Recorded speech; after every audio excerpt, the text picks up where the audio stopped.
Mari kita akan cermati untuk dasar firman Tuhan di sore hari ini. Dasarnya adalah dari Mazmur pasal yang ke-103 ya. Ayatnya yang pertama sampai yang kelima. Yang demikian bunyi firman Tuhan. Saya pakai Alkitab manual, tetapi nanti bisa dibantu dengan Alkitab dari HP. Demikian bunyi firman Tuhan. Pujilah Tuhan, hai jiwaku. Pujilah namanya yang kudus, hai segenap batinku. Pujilah Tuhan, hai jiwaku. Dan janganlah lupakan segala kebaikannya. Dia yang mengampuni segala kesalahanmu, yang menyembuhkan segala penyakitmu. Dia yang menebus hidupmu dari lubang kubur, yang memahkotai engkau dengan kasih setia dan rahmat. Dia yang memuaskan hasratmu dengan kebaikan, sehingga masa mudamu menjadi baru seperti pada burung ranjawari. Bapak Ibu yang dikasihi Tuhan, dari sini yang menjadi ayat emas kita adalah ayat yang pertama yang ada kaitannya dengan nama Tuhan. Pujilah Tuhan, hai jiwaku. Pujilah namanya yang kudus, saudaraku yang dikasihi Tuhan. Pada waktu kemarin Sabtu saya menyampaikan firman Tuhan, dasarnya terambil dari Lukas pasal yang pertama, ayat 1 sampai 80. Ada 80 ayat, tetapi tidak semuanya diuraikan dengan detail. Ada 2 poin yang saya sampaikan, yaitu mengenai nasir Allah. Nasir itu adalah orang yang membaktikan diri kepada Tuhan dan persyaratannya. Tetapi untuk yang kedua adalah arti sebuah nama. Nah, ini yang akan sore hari ini sampaikan sebagai firman Tuhan. Arti sebuah nama. Bapak Ibu yang dikasihi Tuhan, tetapi juga nanti ada kaitannya bagaimana kita bisa menjadi seorang nasir, seorang yang membaktikan diri kepada Tuhan. Saudaraku yang dikasihi Tuhan, judul firman Tuhan sore hari ini adalah arti sebuah nama. Bicara tentang nama, orang atau manusia sedunia semuanya punya nama. Orang sedunia semuanya pasti punya nama. Nah, tidak ada yang tidak.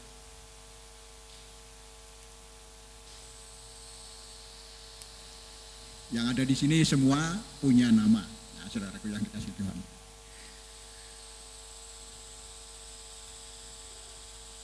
Manusia sedunia semua punya nama. Siapa saja tanpa kecuali. Biasanya nama itu disesuaikan dengan daerah tempat tinggal mereka masing-masing, saudaraku. Lain negara biasanya memberi nama itu berbeda-beda.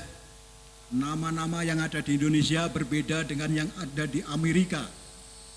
Nama-nama yang di Amerika berbeda dengan yang ada di Belanda. Apalagi kok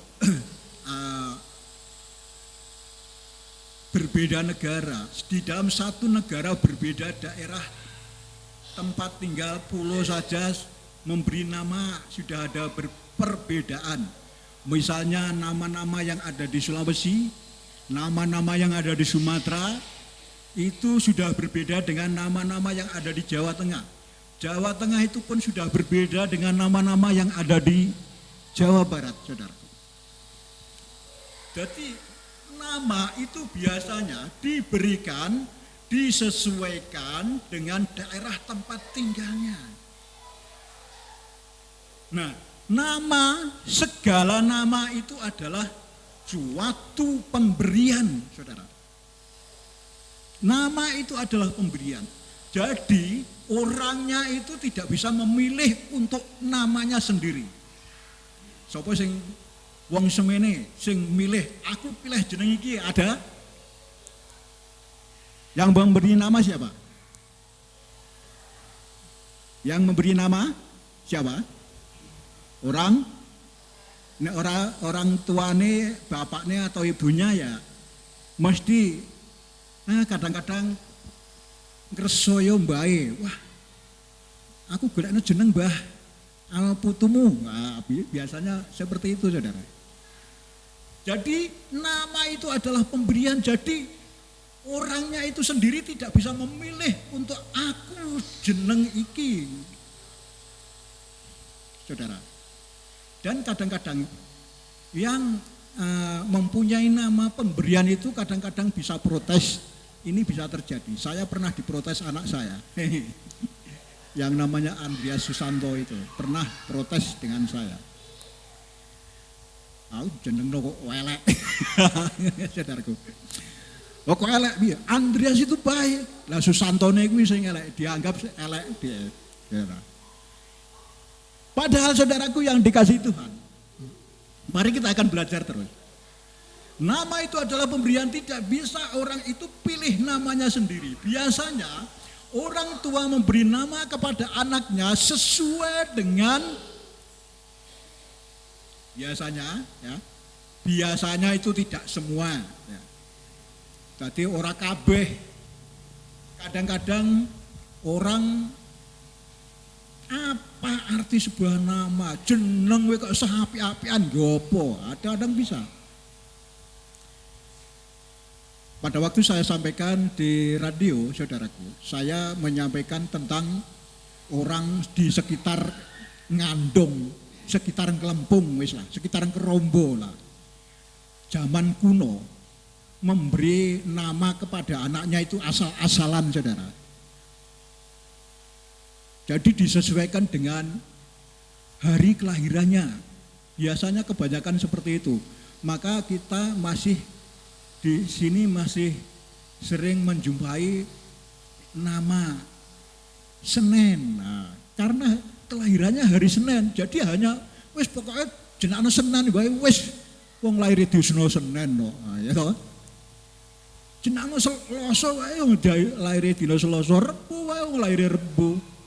Sak pituruti. Itu adalah yang mengabaikan arti sebuah nama. Tetapi saudaraku yang dikasihi Tuhan, ada yang sedikit agak bijak, tetapi namanya masih deso banget. Nah, nama Purwati, nah, nama Sunar, nama Sukir, nama Supriyati, ya, itu masih deso. Itu. Saudaraku yang dikasihi. Tetapi ada orang Jawa yang bijaksana untuk memberi sebuah nama kepada anaknya. Kalau pepatah Jawa katakan orang Jawa tulen sing bijak, itu ada istilah asmo kinaryo jopo. Alah bahasanya apa to Pak kuwi, alah salah mudeng babar blas. Asmo kinaryo jopo artinya adalah orang tua memberi sebuah nama kepada anaknya itu disesuaikan dengan kehendaknya dan tujuannya. Orang tua memberi sebuah nama kepada anaknya, itu yang bijak itu disesuaikan harapan dan tujuannya. Nek sing jerodok desa, saudara, ya, jerodok desa lho iki. tetapi serodok bijak, memberi nama kepada anaknya. Karena sesuai dengan harapannya, diberi nama Sabar. Ya. Kayaknya ngono di jenengke Sabar, biasanya tujuannya wong tua supaya ben wong iki sabaran, ya. Ora grusa-grusu, ora nesonan dan sebagainya. Ning tidak sesuai dengan namanya biasanya. Ora cocok karo jenenge. Wong jenenge Sabar, wonge ra sabaran. Ada lagi memberi sebuah nama kepada anaknya, Trimo. Wah, Trimo. Supaya ben trimo ing pandum, dadi ana apa-apa ki ben trimonan. Disalahi kancane yo trimo, tetapi tidak, Saudara. Kecentok sithik nesu. Tidak sesuai dengan namanya. Saudaraku yang dikasihi Tuhan, sekali lagi orang tua memberikan nama kepada anaknya adalah disesuaikan dengan tujuannya, harapannya, besok akhirnya seperti apa. Saya salut dengan nama almarhum Bapak Paiman, anak yang bungsunya, anak yang ragilnya itu diberi nama Sudono. Pak Sudono, maaf Pak Sudono ya, ini saya artikan. Apa arti daripada Sudono? Pak Paiman mungkin karena dhisik cedak karo Mbah Padi dipertimbangkan. Nah, aku nek mberi nama anak ini gimana? Su luweh atau apik Dono weweh. Nah, maka sekarang keadaan Mas Dono wah luar biasa. Pokoknya jaluk tulung yo. Nah, Dono iku weweh. Dadi nek weweh sing apik-apik luweh atau apik. Nah, Mas Dono iku nek dijaluki tulung, ana wong loro, aku terno Pak. Jerandal. Sik tak panasane sik mobile. Nah, ini adalah nama yang ada tujuannya. Pak Paiman berharap orangnya supaya loman. Itu adalah nama daripada Sudono. Ada lagi yang bernama, nah ini ada menantu daripada Pak Sukir, namanya adalah Darmono. Darmo itu bakti, no itu adalah isi. Isine didarmakno, dibektekno. Kanggo moro sepuh, kanggo tiang sepuh, luweh-luweh kanggo Gusti Allah. Berbakti. Amin Bapak Ibu. Puji Tuhan. Jadi orang tua memberi sebuah nama kepada anaknya adalah ada tujuan dan maksud tertentu. Dengan yang dimaksud hal kebaikan. Babakan sing apik. Orang tua saya pada waktu memberi nama pada saya itu berulang-ulang. Yang pertama Bejo. Nah, mesti harapannya engkau ben Bejo terus. Neng malah kadang-kadang urung terus nih nandur-nandur. Saudaraku yang dikasih Tuhan. Bar Bejo terus Januri. Januri malah loro-loronen terus dileh. Nah, terus dijenengke Purwadi. Nah, tapi terbongkarnya adalah sekarang Purwadi. Saka tembung Purwo, Purwo ki wiwitan, wis ngarani dadi anak yang pertama. Nah, terus Pak Mono almarhum memberi sebuah nama anak yang pertama Eka Susiani. Eka itu tembung Jawa Eko, artinya satu, anak mbarep. Sus, karena sudah mengikut Tuhan, Sus itu adalah nama akhiran dari Tuhan Yesus. Yani adalah untuk melayani. Jadi Eka Susiani tujuannya Pak Mono supaya bisa melayani Tuhan Yesus. Amin. Puji Tuhan. Dan masih banyak nama-nama yang mengandung arti dan tujuan daripada orang tua, saudara. Elisa Ragil Saputra. Kalau ini rodo angel, ini sudah membawa nama yang dari sana. Elisa itu adalah salah satu nabi yang bisa menghidupkan orang mati. Kalau Pak Sopo, Pak penderita saya, kita siapa namanya Pak Dono Alias? Sing tayu loh siapa? Itu pada waktu menyampaikan firman di dalam salah satu kematian menunjukkannya sedikit agak salah. Yang bisa menghidupkan bukan Elia tetapi Elisa. Tapi seringkali Pak Pendeta kita itu sering sebut Elia, itu tidak pas, yang pas adalah Elisa. Saudaraku yang dikasihi Tuhan, Elisa itu adalah salah satu nabi yang berbakti kepada Tuhan. Berbakti kepada tuannya pada waktu itu, kepada Elia. Jadi orang tua memberi sebuah nama kepada anaknya adalah mempunyai tujuan yang baik. Tujuan dan harapan supaya tercapai. Saudaraku yang dikasihi Tuhan, mari kita akan lanjut untuk pembelajaran kita, saudaraku yang dikasihi Tuhan.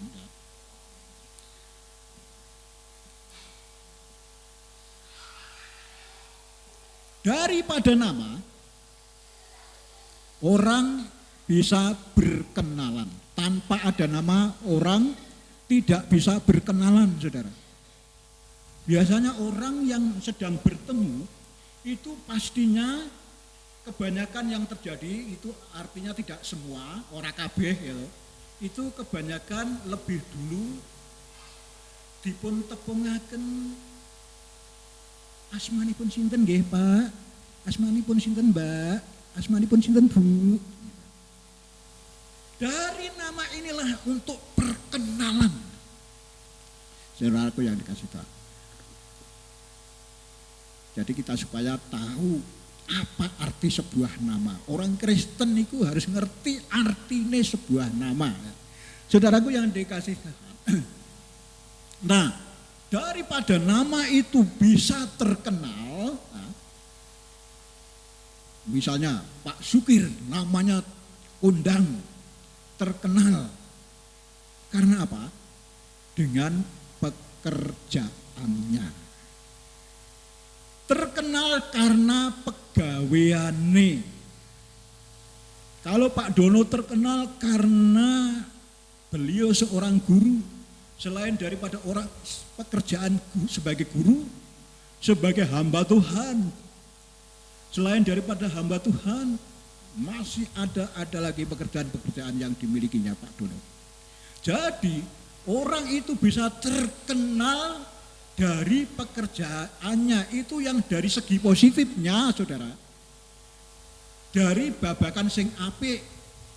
Tetapi juga bisa terkenal dari segi negatifnya, artinya pekerjaannya yang tidak berkenan atau pekerjaan yang jahat. Saya tidak akan ambil contoh, tetapi saya ambil contoh dari sejarah saja. Panjenengan banyak pernah bersekolah, pernah belajar yang namanya sejarah. Ken Arok. Ken Arok itu terkenal karena kejahatannya. Jadi orang itu bisa terkenal namanya itu dikarenakan pekerjaannya, boh terkenal jahatnya, boh terkenal apike, itu dilihat dari pekerjaannya. Nah dari sini semuanya ini adalah sebagai sampulnya untuk firman Tuhan di sore hari ini, saudara. Tapi isinya nanti. Ini sebagai sampulnya, samae firman Tuhan yang akan kita pelajari.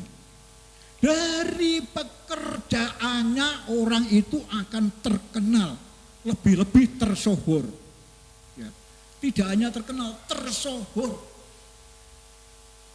Misalnya, Bapak Presiden kita Joko Widodo, ya, dengan pekerjaannya yang begitu sungguh luar biasa sehingga terkenal dan tersohor.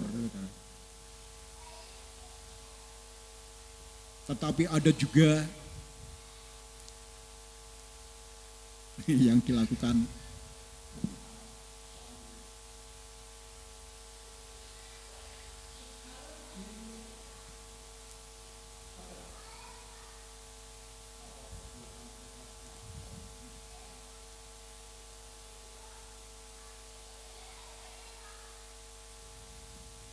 Nah, saudaraku yang dikasihi Tuhan, kita akan segera masuk ke dalam perenungan kita. Ada sebuah nama yang baik, yang berharga, yang harum, yang baik, melebihi harga baik, nama yang kudus, nama yang dahsyat, saudaraku. Namanya yang baik, namanya yang harum. Nama yang baik itu lebih berharga daripada minyak. Ya, ini bisa dibaca di dalam Amsal 22 ayat 1. Nama yang harum lebih baik daripada harta benda. Pengkhotbah 7 ayat 1. Nama yang kudus, Mazmur 103 ayat yang pertama tadi. Pujilah Tuhan, hai jiwaku, pujilah namanya yang kudus. Siapakah nama yang kudus, saudara? Namanya yang harum, namanya yang baik, namanya yang harum, namanya yang baik, nama yang di atas segala nama, saudaraku yang dikasihi Tuhan. Siapakah gerangan yang dimaksud? Adalah Yesus Kristus, Tuhan kita, sesembahan kita, yang mana sore hari ini bersabda kepada kita semuanya. Nama Yesus itu adalah nama yang harum, nama yang baik, nama yang kudus, nama yang di atas segala nama, saudaraku. Ya, coba kita perhatikan sekali lagi ya. Yang dimaksud adalah Tuhan kita. Nama ini dinubuatkan sejak pada hari akan kelahirannya. Sebelum lahir, Maria didatangi malaikat Tuhan dan bernubuat, kamu akan mengandung dan akan melahirkan seorang anak laki-laki dan engkau beri nama Yesus. Diberi nama Yesus oleh malaikat. Ini bisa dibaca di dalam Matius pasal yang pertama, ayatnya yang ke-21. Dengan nama Yesus, Yesus artinya adalah, coba Mas Lisa baca di Matius pasal pertama, ayat 21.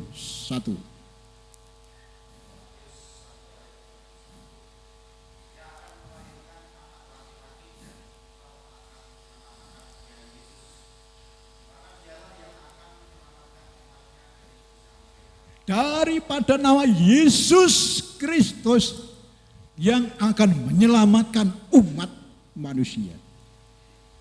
Saudaraku yang dikasihi Tuhan, coba kita akan bandingkan di sini di dalam Kisah Rasul pasalnya yang keempat ayat yang ke-12. Sekali lagi mohon Mas Lisa, Kisah Rasul 4 ayat 12, di sana dikatakan,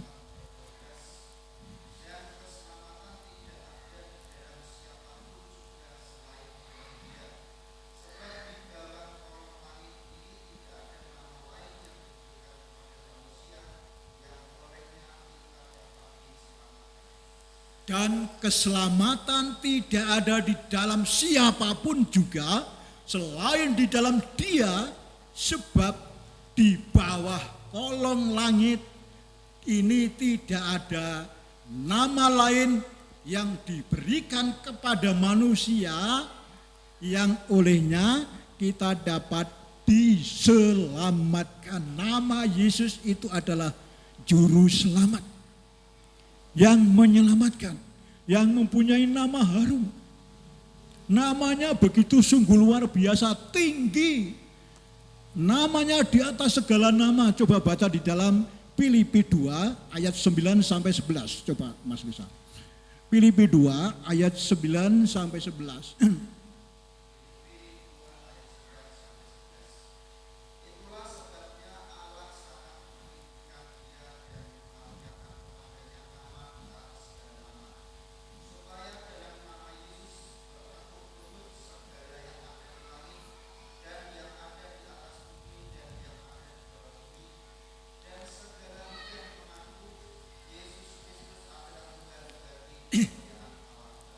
Yang pertama adalah mempunyai nama yang tinggi. Nama di atas segala nama, Yesus Kristus, juru selamat manusia. Tidak ada yang bisa menyelamatkan, menebus dosa manusia selain nama Yesus. Namanya tinggi, namanya sungguh ajaib, saudara. Namanya sungguh mulia, namanya yang kudus. Yang kedua adalah mempunyai nama yang bisa menaklukkan. Coba baca ayat yang ke-10 diulang lagi. Yang ke-10 coba.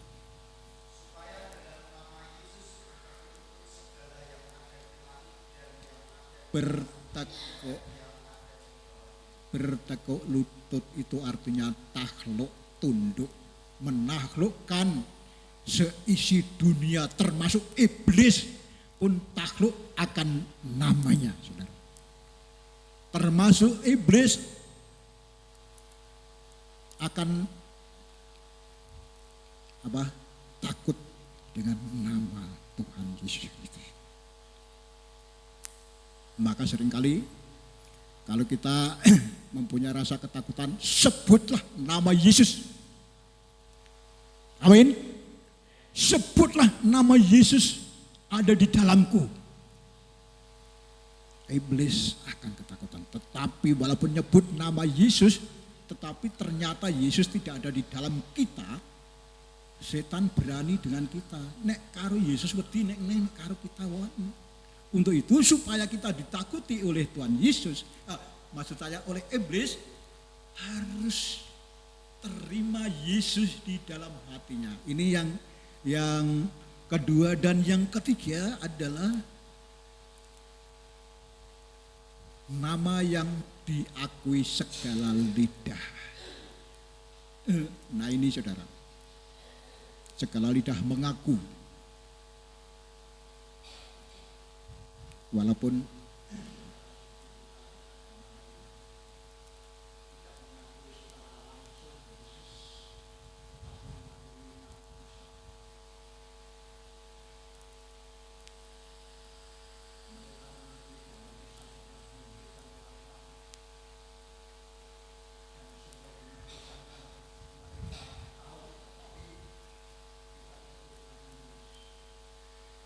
saudaraku yang dikasihi Tuhan, dan daripada nama Yesus adalah nama yang bisa menyembuhkan, iso maraske. Di dalam Lukas pasalnya yang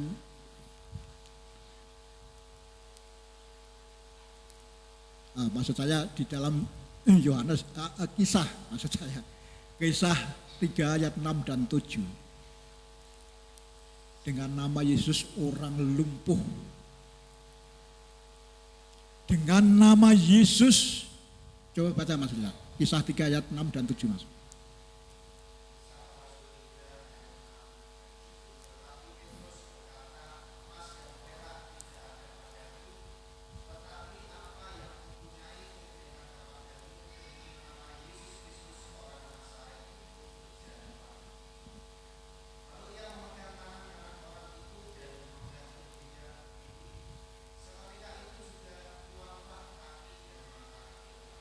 Amin.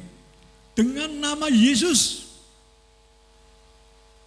yang dimiliki Petrus, orang lumpuh mengira Petrus akan memberi uang karena memang orang lumpuh itu pekerjaannya ngemis, jaluk-jaluk.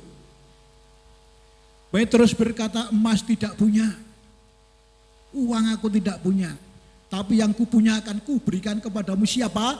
Nama Yesus. Inilah arti sebuah nama yang inti, saudara. Nama Yesus harus dimiliki setiap orang percaya. Untuk itu mari kita akan cermati terus, saudaraku yang dikasihkan. Nama Yesus, nama anak tunggal Allah. Ini bisa dibaca, enggak usah dibaca, catat saja. Di dalam Yohanes 3 ayatnya yang ke-16 sampai 18. Catat saja. Anak tunggal Allah yang bisa menyelamatkan. Nama anak tunggal Allah yaitu di dalam diri Tuhan Yesus. Nah, bagaimana dengan kita, saudara? Sebagai orang percaya, kita harus bisa menjaga nama baik, nama harum, nama kudus Allah di dalam diri kita. Caranya bagaimana, saudara? Caranya kita melakukan kasih-Nya Tuhan. Karena yang namanya Yesus itu adalah sifatnya kasih. Apa-apa yang dilakukan karena kasih-Nya. Apa saja yang dilakukan itu karena kasih-Nya. Sehingga namanya terkenal. Dengan kasih-Nya menghidupkan orang mati, dengan kasih-Nya menyembuhkan orang yang sedang sakit dan sebagainya. Beberapa banyak penyakit-penyakit yang sudah disembuhkan oleh Tuhan Yesus. Karena dengan tergerak hatinya dengan belas kasihannya. Nah, inilah yang harus kita punyai, yang harus kita miliki. Sebagai orang percaya harus menghidupi yang namanya Yesus Kristus. Kalau kita sebagai orang percaya tidak bisa menghidupi yang namanya Yesus Kristus, ini saya ditegur oleh Tuhan melalui firman sore hari ini. Kamu harus memiliki Yesus Kristus di dalam hidupmu.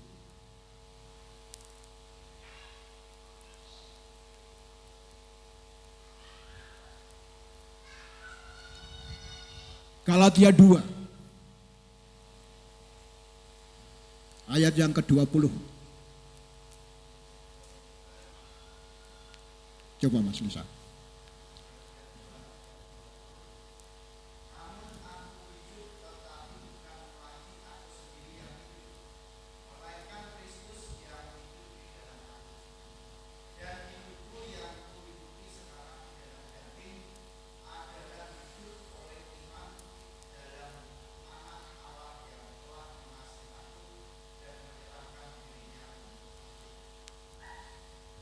Namun aku hidup bukan aku lagi yang hidup di dalam aku, tetapi Yesus Kristus yang hidup di dalam aku. Ini adalah semboyan sebagai orang percaya.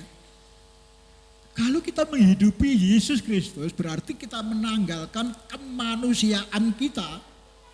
Artinya dengan kecongkaan kita, kesombongan kita, kita tanggalkan, kita selehki, kita mengangkat akan kasih-Nya Tuhan.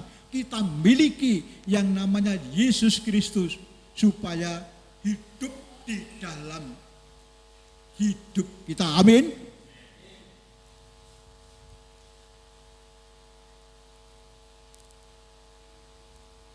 Untuk perbandingannya, coba buka Filipi. Pasal yang pertama ayat yang ke-21. Ayo Mas Lisa.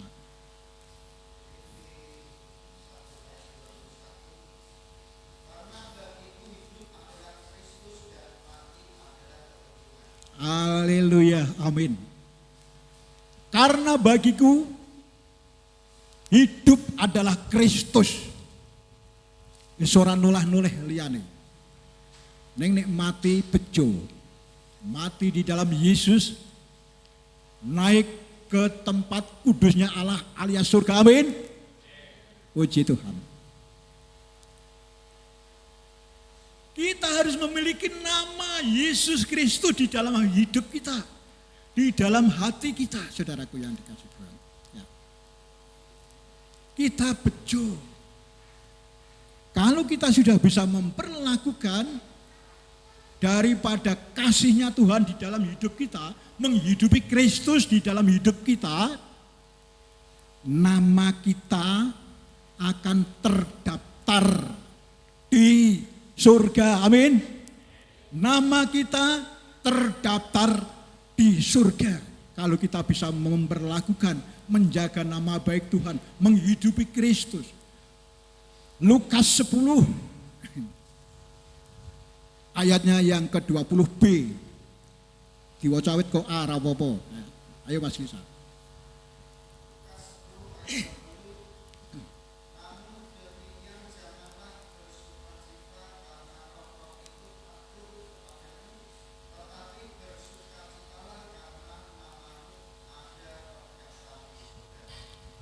Bersukacitalah, namamu terdaftar di surga. Jadi orang yang bisa memperlakukan akan kasihnya Tuhan, sudah terima Yesus betul-betul di dalam hatinya, mengimani nama Yesus di dalam hatinya, tidak hanya bisa ditakuti iblis, tetapi nama kita terdaftar di dalam surga. Tetapi sebaliknya saudara, jikalau kita tidak bisa memperlakukan atau walaupun sudah sebagai orang Kristen, sudah orang percaya, wis percaya Gusti Yesus, ning tumindae kok isih tumindak nista nasar sak patunggilane, nama itu akan dihapus dari kitabku atau kitabnya Tuhan atau kitab di surga, akan dihapus. Walaupun tadinya sudah tercatat, ini kok balik tuh minta dosa lagi, namanya akan terhapus. Keluaran 32 ayatnya yang ke-33. Ayo Mas Lisa.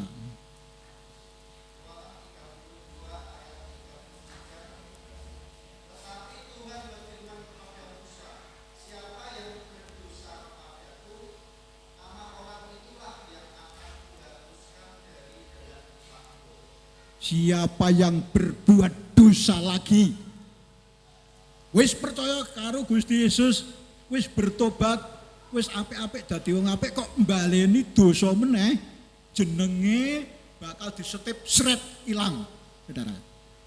Kalau sudah namanya tidak terdaftar di surga, nanti akan masuk ke dalam siksaan kekal atau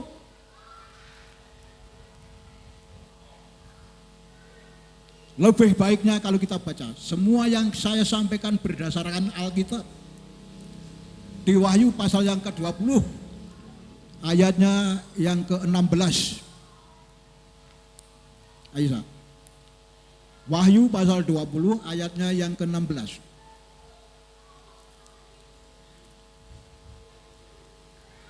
Ya.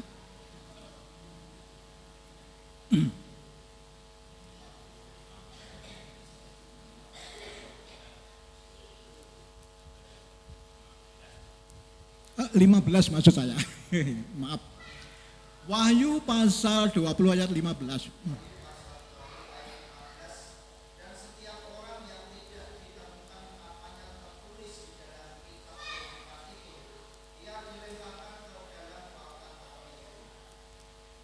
Barang siapa yang tidak ditemukan namanya di kitab kehidupan, kitabnya Tuhan, akan masuk ke dalam lautan api.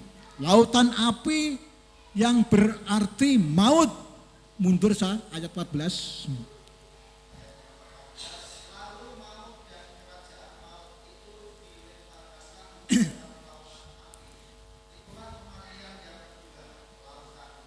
Terima kasih.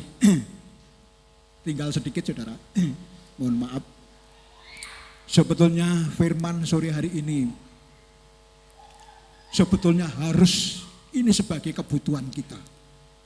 Untuk yang mana kita bisa introspeksi. Iso mawas diri, lakuku kuwi wis bener ning ngarsane Gusti apa durung. Jadi firman sore hari ini yang disampaikan, arti sebuah nama tadi terkait dengan nama kita, itu supaya kita bisa introspeksi, bisa merespon firman Tuhan, iso nggo ngilo, uripku ki wis bener apa durung ana ing ngarsane Gusti. Saudaraku yang dikasih Tuhan, orang yang bisa melakukan kasihnya Tuhan, orang itulah yang akan berhak menerima kehidupan kekal, tetap yang namanya yang dicatat di surga tadi. Tetapi orang yang berbuat dosa, namanya sudah disetip dari kitabnya Tuhan, itu yang akan ditentukan masuk ke dalam neraka, ke dalam api yang menyala-nyala, yang kekal.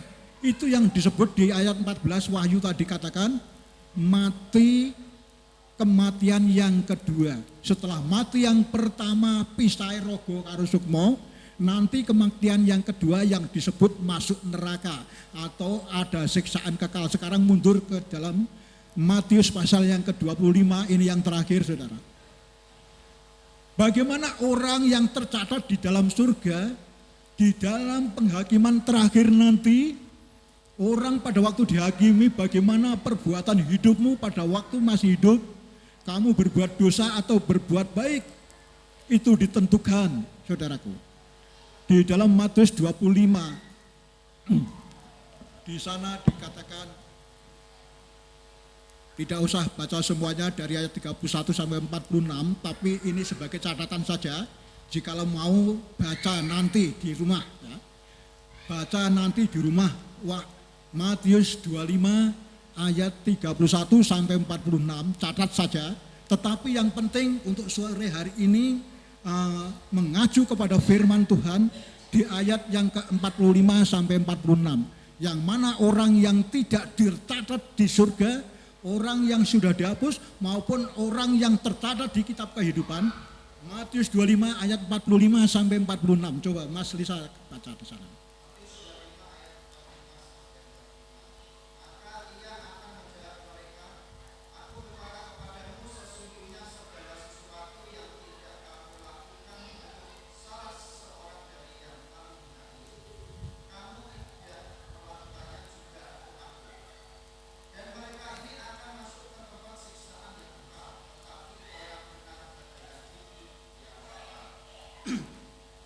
Amin, saudara. Coba tak ulang dengan pelan-pelan ya untuk membacanya. Maka ia akan menjawab mereka, aku berkata kepadamu, sesungguhnya segala sesuatu yang tidak kamu lakukan untuk salah seorang dari yang paling hina ini, kamu tidak melakukannya untuk aku juga. Dadi titikane nglakoni apik kanggo Gusti iku diterapno marang sepadaning urip kita luwih-luwih sing lagi nandhang sengsara.